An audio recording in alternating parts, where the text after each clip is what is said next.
Boa tarde a todos, chamo-me Vasco Lelo, como disseram na apresentação, sou chefe de cozinha e vim falar um pouco sobre gastronomia e do conhecimento na gastronomia, um pouco o meu percurso. A gastronomia, enquanto ciência, a gastronomia é um objeto de estudo, é uma ciência multidisciplinar, na medida que engloba áreas tão distintas como a história, a sociologia, a química,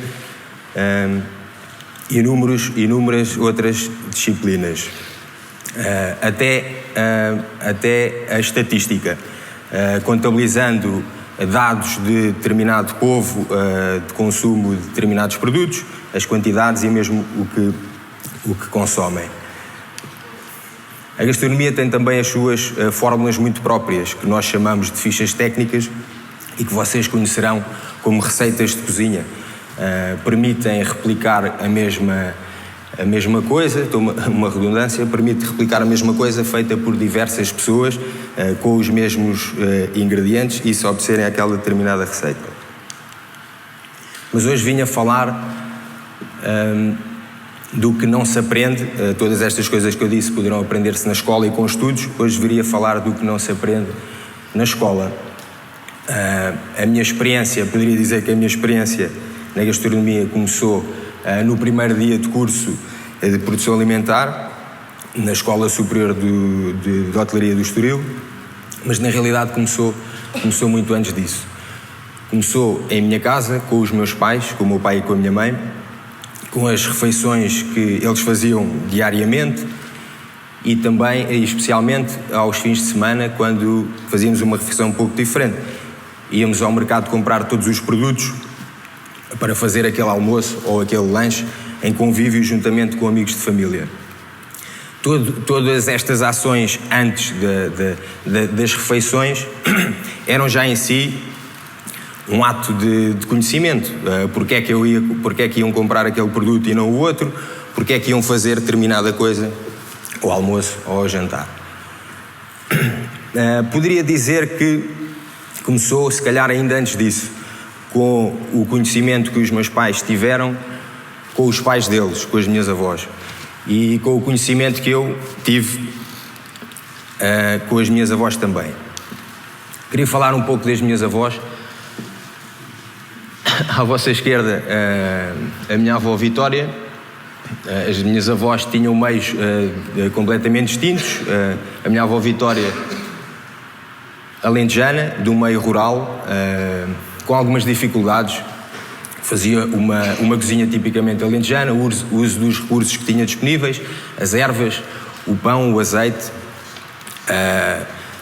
a valorização do porco, porque faziam as matanças e o porco teria de dar para o ano todo, um pouco, não tanto assim, mas mais ou menos isto, fazia os seus enchidos, e então, peço desculpa, perdi...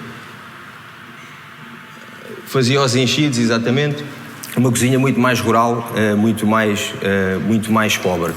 Contraponto com a minha avó Conceição, que está na foto à direita, ali naquela varanda, é a senhora que está ao meio, uma cozinha um pouco mais rica, era uma senhora de meios mais abastados, com um nível cultural um pouco diferente, com acesso a livros, acesso a livros de cozinha particularmente, e onde já fazia receitas estrangeiras, particularmente da cozinha francesa. E as influências vieram também dos amigos, ganhando este gosto pela cozinha, criado pelos meus pais e pelas minhas avós. Sem dúvida alguma que posso afirmar que o amor que tenho hoje pela cozinha vem em grande parte por este convívio à volta da mesa e à volta da cozinha. Comecei então a cozinhar para os meus amigos. Em casa, pequenas experiências, refeições pouco elaboradas, passo a passo fui fazendo coisas mais complexas. Foram os amigos também aqui um fator importante, porque troquei o papel de observador e de crítico, não é? Relativamente ao que cozinhavam e ao que eu experimentava, e aqui tive um papel inverti os papéis e era eu o criticado e o avaliado relativamente ao que fazia. Foram então experiências, como disse, importantes para o meu crescimento enquanto cozinheiro. Vi então a importância de fazer várias vezes até aperfeiçoar as minhas receitas e o meu trabalho, aprender também um pouco com os erros, com os sucessos e com os insucessos, obviamente, e assim poder criar, juntamente com a aprendizagem académica, bases para o conhecimento na minha área, que é a gastronomia.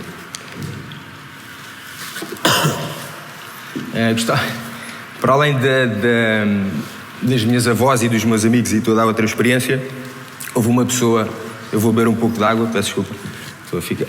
Houve uma pessoa muito importante, como disse na apresentação, na minha formação, enquanto cozinheiro, enquanto pessoa, foi precisamente o Tony. É o que eu chamei este slide do Tony Effect. Então o Tony era um senhor com uma aparência invulgar, um cozinheiro, se calhar não como os cozinheiros que vemos hoje, jovens e magros, elegantes. Um cozinheiro mais, um pouco gordo, baixo, com uma aparência um pouco cómica até. Este não é o Tony, foi só uma imagem que eu consegui arranjar na internet, porque não tinha nenhuma fotografia do Tony.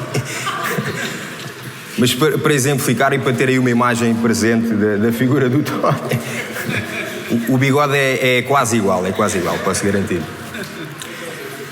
Então, o Tony, isto passou-se na Suíça, num estágio que eu fiz, num hotel, recebia as equipas de futebol nos seus estágios de pré-época. Equipas como o Benfica, estiveram lá, o Real Madrid e o Valência, equipa da qual o Tony era o chefe de cozinha. O Tony teria de fazer as refeições todas para a equipa do Valência, os lanches, os pequenos almoços, os primeiros lanches, o almoço, depois tem muitas paragens e tem imensas refeições. E o Tony estava sozinho. A equipa que estava presente no hotel eram maioritariamente cozinheiros franceses. Como sabem, têm muito orgulho na sua profissão, provavelmente por toda a herança e toda a cultura gastronómica que têm e pelo papel que ainda hoje ocupam na gastronomia mundial. E então não olhavam o Tony com muito bons olhos. O Tony estava um bocadinho ali à sua sorte e tinha muitas coisas para fazer. A dada altura, o Tony, no meio da azáfama diária ali das suas panelas e tudo o resto, queimou a mão esquerda e tiveram de ligar-lhe a mão esquerda. E o Tony continuou a trabalhar só com a mão direita. O trabalho era o mesmo, com metade da sua capacidade. No dia seguinte, o Tony voltou ao trabalho. Panelas ao lume, conseguiu queimar a mão direita também. Então o Tony estava com as duas mãos ligadas e não conseguia cozinhar. Claramente precisava de ajuda e os outros cozinheiros não o iam ajudar. Eu e uma outra estagiária que estava presente fomos ajudar o Tony e fomos nós a sua mão esquerda e a sua mão direita precisamente. Conseguimos completar o resto das refeições da equipa do Valência até ao final do estágio. No fundo correu tudo bem. A equipa técnica e os futebolistas inclusivamente vieram à cozinha agradecer-nos, foi um momento importante. E até nos bateram palmas, todos menos o Tony, que infelizmente não conseguia. Isto para concluir que, se calhar neste período que tivemos diretamente a trabalhar com o Tony, eu e a outra rapariga, conseguimos absorver o conhecimento e aprender, se calhar mais do que no resto do período do estágio com os outros todos cozinheiros franceses de escola e muito mais técnicos e muito mais com uma figura um pouco diferente. Com estas experiências todas, então, vamos construindo o caminho, fui construindo o caminho enquanto cozinheiro. Fui cimentando a minha identidade, sabendo o que queria, o que não queria. o que faria de forma diferente do que já tinha feito, corrigindo algumas coisas. E, no fundo, este conjunto de fatores vão permitir criar alguma coisa.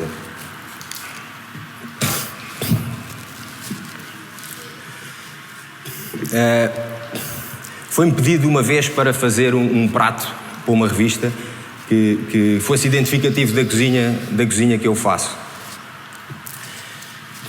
Eu não sabia bem o que é que havia de fazer, então pus-me a pensar um pouco e sabia que tinha de ser algo que eu vivesse, que sentisse, e por que não as festividades de Lisboa.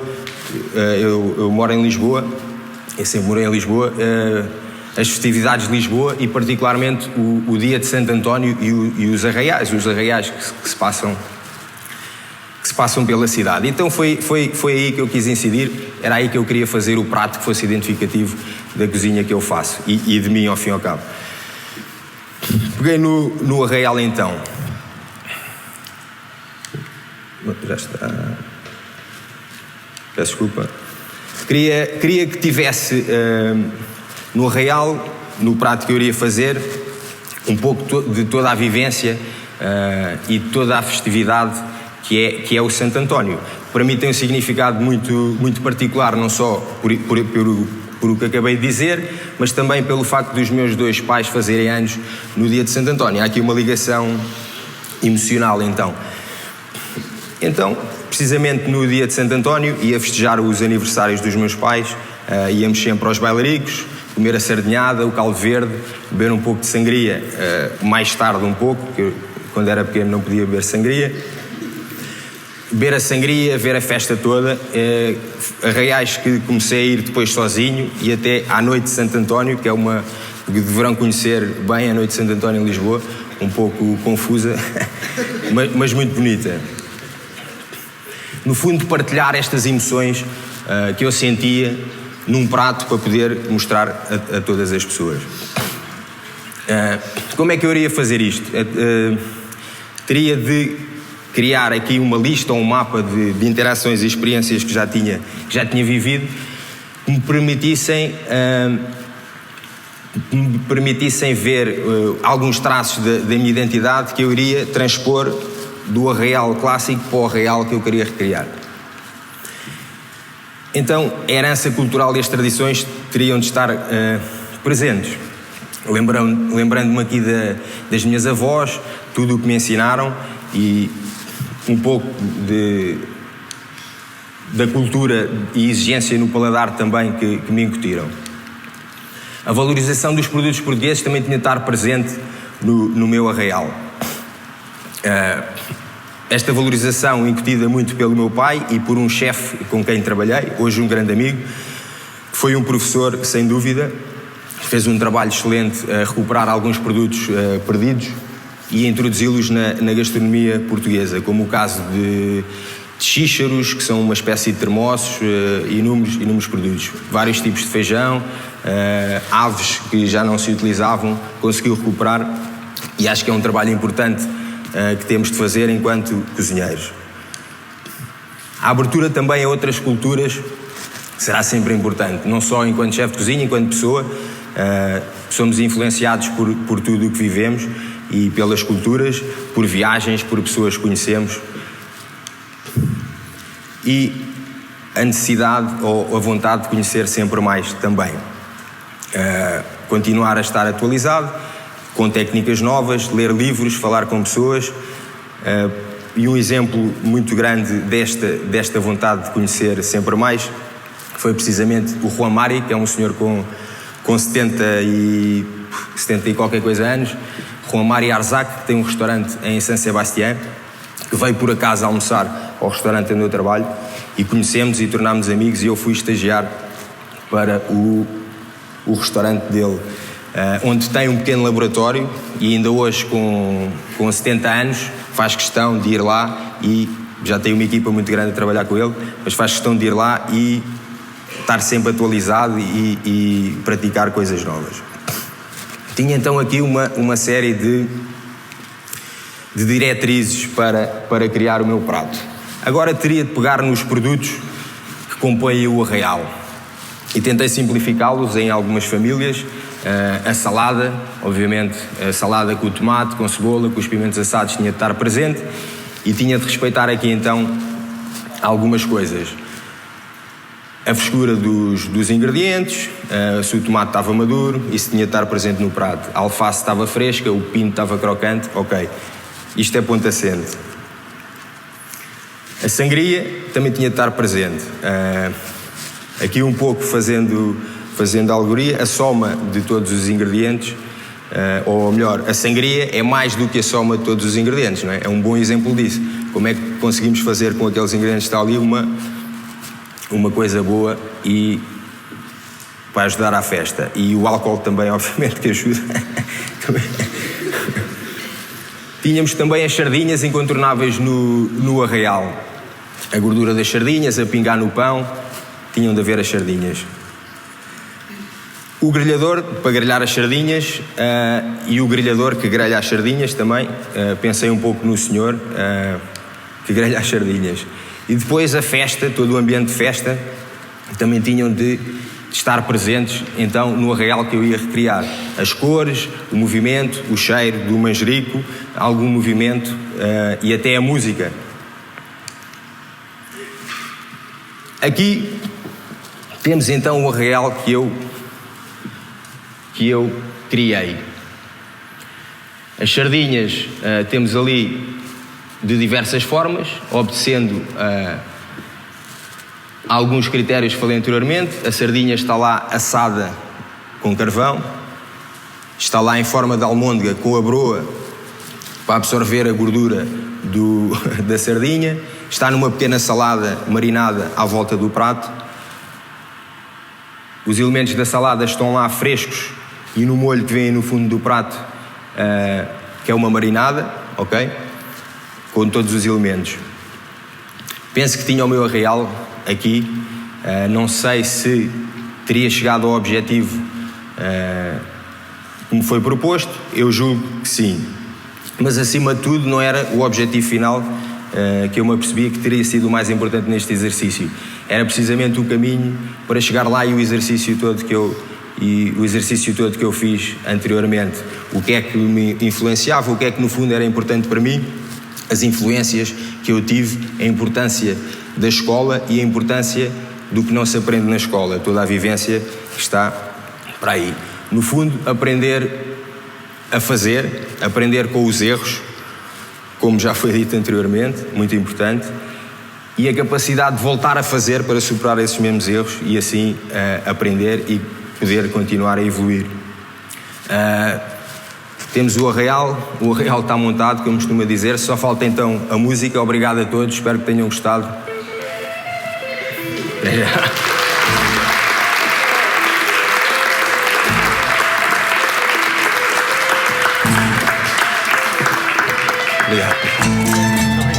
Obrigado.